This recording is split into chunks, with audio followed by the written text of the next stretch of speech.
Okay, so I guess we'll start with you. Go ahead and introduce yourself. I'm Ed Rawls, in the studio, the living room. Been working here on this album for, about a week now. What exactly are you doing on the album? Engineering some, co-engineering, plugging things in. What about problem solving, looking for bad patch cables, all manner of things.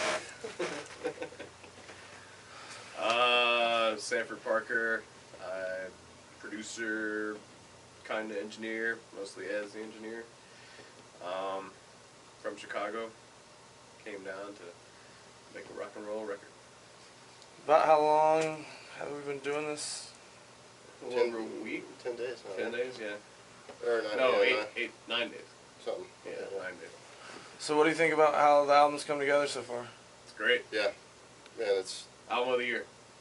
I'd say so. I mean, it's real solid. Real solid. Gonna be real solid. Yeah. Sounds great. Good songs. Psychedelic. Yeah. A lot of cool noises on this. Yeah. I think that's one of the... they've always touched on some, out there kind of noises and noise sound, Moog synthesizers and stuff, but I think we really got some really cool stuff on this record. That's going to be some good ear candy. Yes, indeed. As a producer, how would you think this album, the production of it, compares to the previous albums? I think overall, just bigger. We went, used a studio with a huge live room to really capture the drums, and I think in the end it'll just sound. My goal was to really try to capture what they do live on tape. And I think we succeeded at that. Which, by the way, both of you guys have worked on which albums before? Well, he did. I did. The other two. Yeah. Okay. Witch Saturn and Dog Magic. Okay, and so you haven't worked with Zoroaster before? No. We talked about working together for the last couple of years, and finally. Okay, cool. So we did their last two albums just here, and did their drums and everything here in our live room. We went to this other studio, Glow in the Dark, to just have a bigger room. Different, it's just cooler to get drums in a big room, sound better.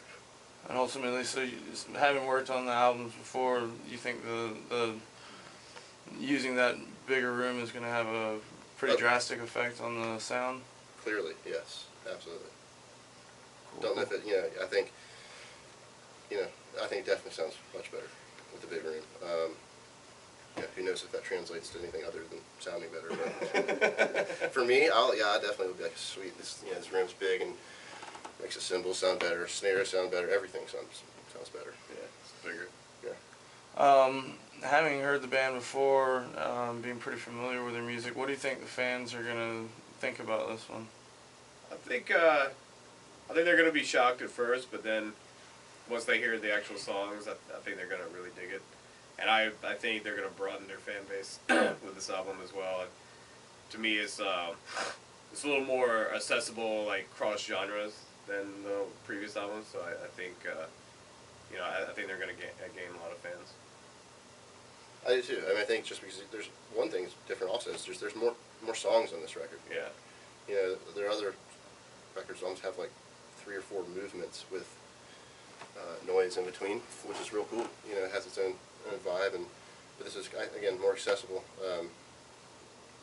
I think it's going to go over real well. I think if you're already a Zoroaster fan, you're still going to be on board with this record. Definitely. They're not going to lose any fans. No. Just gain more. Just gain more. Yeah, certainly. I mean, it's just, like I said, more accessible. Awesome. Well, I appreciate it. Sanford's got to go ahead and get back to Chicago, so we'll wrap this up. But thanks, guys. Yeah, man.